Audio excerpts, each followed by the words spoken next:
Dinas Kesehatan Provinsi Kalimantan Timur terus melakukan akselerasi untuk menurunkan angka kematian ibu dan anak di Kalimantan Timur.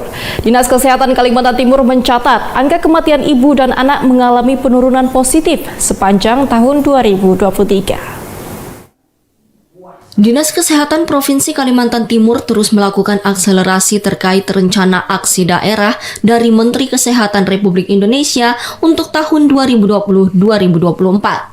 Salah satunya percepatan penurunan angka kematian ibu dan angka kematian neonatal yang harus dilaksanakan mulai dari tingkat kabupaten kota, provinsi, sampai ke pusat dengan kolaborasi pusat dan daerah. Mengingat angka kematian ibu dan bayi dalam 5 tahun terakhir cukup tinggi, meskipun terjadi penurunan di beberapa kabupaten kota, namun belum menunjukkan kualitas pelayanan kesehatan ibu dan bayi secara optimal.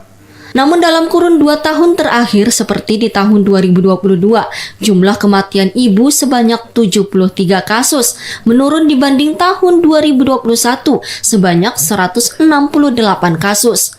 Jumlah kematian ibu tertinggi terdapat di Kabupaten Kutai Kartanegara sebanyak 24 kematian, Kota Samarinda sebanyak 13 kematian, dan Kabupaten Berau sebanyak 8 kematian. Untuk tahun 2023, kasus kematian ibu dan bayi di Kalimantan Timur kembali mengalami penurunan.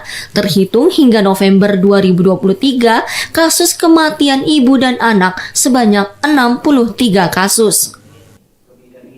Terkait dengan ibu hamil yang memang pada saat melahirkan di sini harus lengkap ya data penyakitnya, kemudian data riwayat kehamilannya ya, sehingga tidak menambah jumlah ibu hamil yang meninggal di Provinsi Kalimantan. Itu cuma berbagi 60 dari 70 tahun lalu. 70 tahun lalu 73, tahun ini 63. Tapi kalau ditambah dengan yang dari provinsi lain itu 63 tambah 13, 76. Harus nggak masuk. Kalau yang tahun lalu kan nggak ada. Ya. Mungkin karena itu tuh imbas IKN-nya. Jadi, yang banyak sini. Dalam upaya penurunan angka kematian ibu dan angka kematian neonatal, pelayanan kesehatan di seluruh wilayah di Kalimantan Timur harus sesuai standar berdasarkan siklus hidup.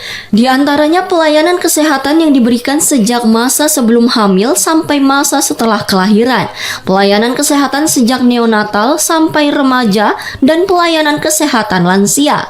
Salah satu indikator proksi dalam penurunan angka kematian ibu dan angka kematian neonatal adalah persalinan di fasilitas kesehatan.